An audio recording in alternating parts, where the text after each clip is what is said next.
امروز میخوایم دوباره هندسی رو تدریس کنیم و سوالات کنکورش رو حل کنیم، تحلیل کنیم. پس بریم که از صفر دوباره هندسی شروع کنیم.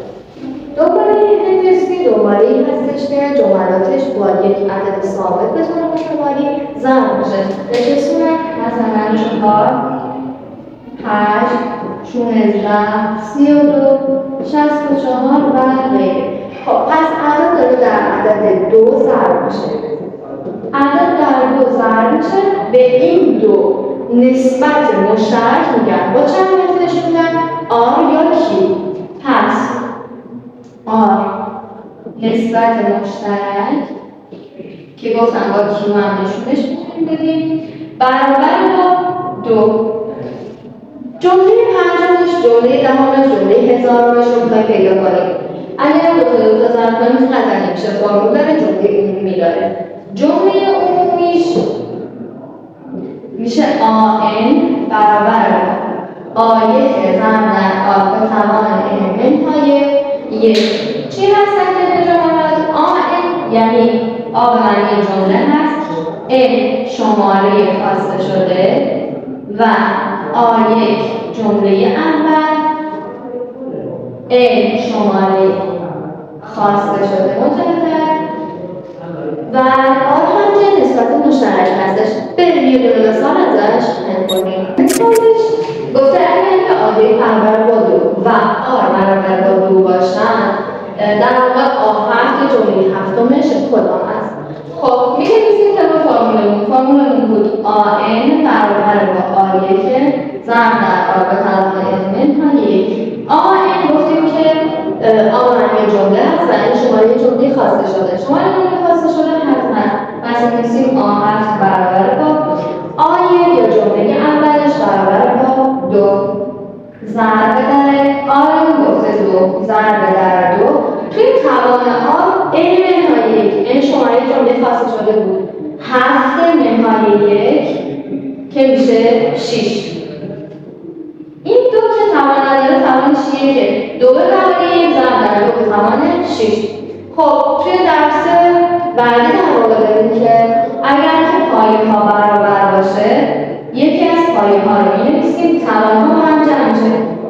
2 به توان 1 با 2 به توان 6 میشه 2 به توان 7 و این رو حالا نمیخواد در واقع حساب کنیم یا اگر خواستیم حساب کنیم میتونیم حساب کنیم. همین حالتش هم بذاریم مورد نداریم. بریم بخش بعدی واسطه‌های هندسی. واسطه‌های هندسی یک واسطه، چند واسطه و تا واسطه رو داریم.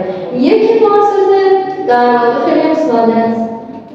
یک واسطه میگه مثلا بین 2 و در واقع 8 یک واسطه بنویسیم.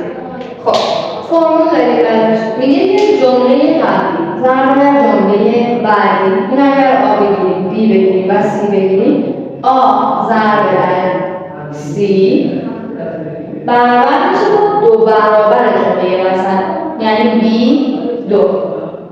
خب اگه زمان خودمون بنویسیم جمله وسطی برابر با جمله قبلی ضرب در بعدی. خب برای این از رادیکال بیاریمش بیرون یه رادیکال میزنیم، پس میشه بی برابر با رادیکال آ ضرب در سی. مثالش رو حل کنیم. گفته 2 8 وسطش رو پس میگیم بی برابر با رادیکال 2 ضرب در 8. 2 ضرب در 8 میشه 16. جذر کامل داره 16 بعد 4، پس بی برابر میشه با 4 میبسد 4. این یک واسطه. بریم سراغ چند واسطهش. اما واسطه برای دوباره به این حساب داشتیم که جمله بزرگتر میتونه جمله کوچیکتر به روی شماره باشه. اینجا هر کدوم اینها بوده تقسیم میشه، یعنی آر به توان n منهای n برابر با آن به روی آن. این هستش n شماره بزرگتر، n شماره کوچکتر، آن میشه خود جمله بزرگتر و آن هم جمله کوچکتر. خب بریم مثال ازش حل کنیم. فواصل هم توضیح بدیم. مثال متعین که آهنگ برابر با 162 و آیه برابر با 2 باشد چند واسطه هندسی بنویسید. تعدادشون هم مشخص نکرده. پس از فرمول بالا میتونید که حلش کنید. آر رو نداریم به توان ام منهای ام، یعنی شماره بزرگتره منهای شماره کوچکتره. 5 منهای 1 برابر با خود جمله بزرگتر به روی جمله کوچکتر. جمله بزرگتر 162 تقسیم بر 2. خب اگه چند انجام بدیم آر 5 منهای 1 میشه آر به توان 4. 162 تقسیم به 2 میشه 81. حالا باید ببینیم چه عددی رو 4 بار تو خودش ضرب کنیم که 81 رو به ما بده. خب اگر 2 رو انجام بدیم 2 تا 4 4 تا 8 8 تا 16 3 رو انجام بدیم 3 تا 9 تا 9 تا 27 و 27 3 تا میشه 81. پس میتونیم بنویسیم آر به توان 4 برابر با 3 به توان 4.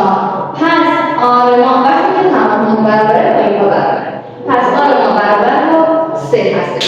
شروع میکنیم از جمله کوچکتر تا جمله بزرگتر 3 تا 3 تا ضرب میکنیم. خب جملاتمون رو می‌نویسیم آ1 آ2 آ3 آ4 و آ5. خب آ1 ما گفته خودش آ1 برابر با 2. پس 2 جمله اول 2 3 تا 6 تا 6 3 تا 18 تا و جمله آخر چند می‌نویسیم 162 18 ضرب در 3 میشه 54 تا 54 ضرب در 3 میشه 162. پس واسطه های هندسی رو به دست آوریم. ممکنه سالی که اینجا ازتون بپرسن بگیم مجموع واسطه ها، نمیدونم تفریق واسطه ها یا واسطه که در واقع دوم قرار داره سوم قرار داره سوالای این چنین. ولی شما واسطه ها رو به دست بیارید تمام اون سوالات رو میتونید که جواب بدید. بریم سراغ کا واسطه یا ام واسطه هندسی. کا واسطه هندسی کا یعنی تعداد واسطه ها. توی چند واسطه‌ای به ما نمیگفت که چند تا واسطه، اما گفت چند تا تعداد نمیداره.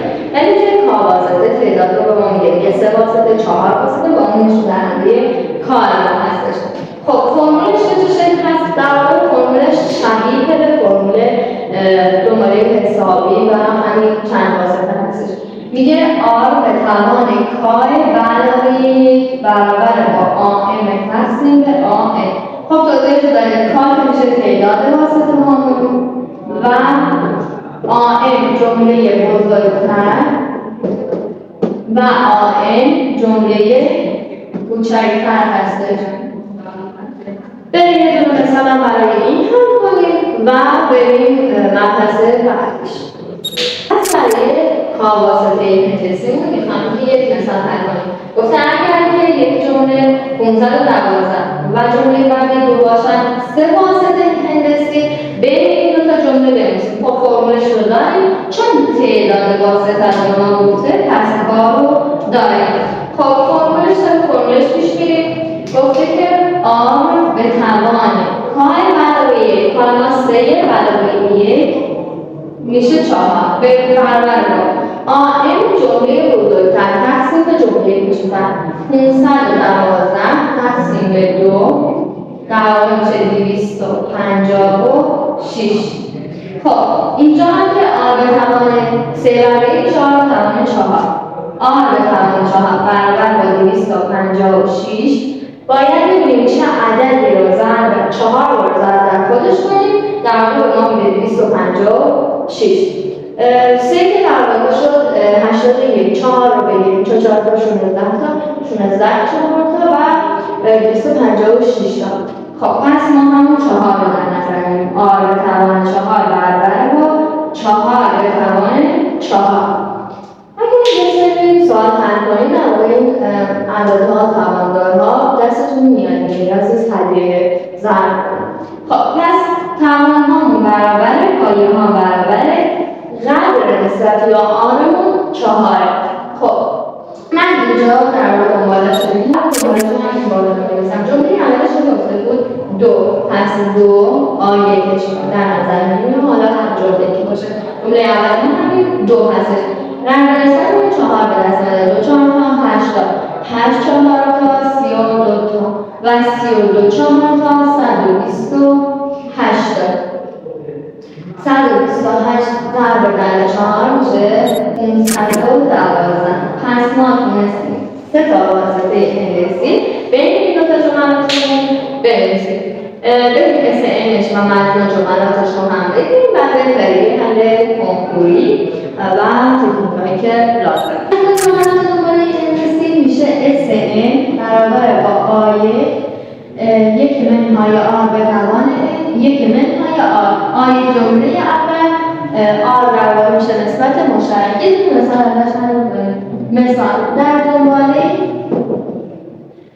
با یک یا جمله اولش باشه در واقع 2 و آخرش هم باشه 2 مجموع 4 جمله اول رو سوال فهمیدیم که زمانی که بکنم زیادش.